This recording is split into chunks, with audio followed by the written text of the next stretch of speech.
we were set up specifically. This watershed was picked back in 1948 because it's fairly characteristic of the Western Cascades. It's large enough, but not too large. It had no roads and no prior large-scale logging, and so it was, an opportunity initially for us to study, this process of how do you go into a landscape like this, super steep terrain, super landslide prone, really old forest with giant trees and lots of snags and all sorts of complications. How do you go into that landscape, build roads successfully, which we were pretty mixed in our success on that, and conduct sustainable management operations, so an efficient way, but also minimizing impact. And so the Andrews, and particularly this watershed approach, the Andrews is a large watershed, but it can be divided up into all these smaller watersheds. And so from the beginning, we've been focused on this interaction between forests and streams, and trying to understand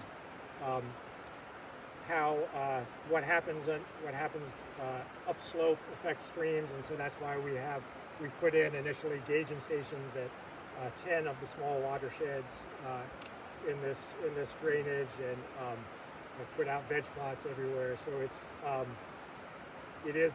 a interesting landscape and a challenging landscape, as Cliff would know very well, to try and manage and do sustainable harvests, but it is fairly characteristic of this Western Cascades. Very different geology from the High Cascades, where a lot of the recreation in this area happens.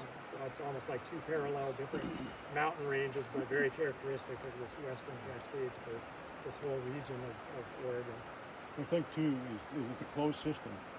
Yeah. Kind of, I was thinking you're surrounded, and so it is. Everything you see flowing out, coming down through the basin here is all closed. It's not exiting out anywhere else. So yeah, from that aspect, science speaking, actually right. a new word.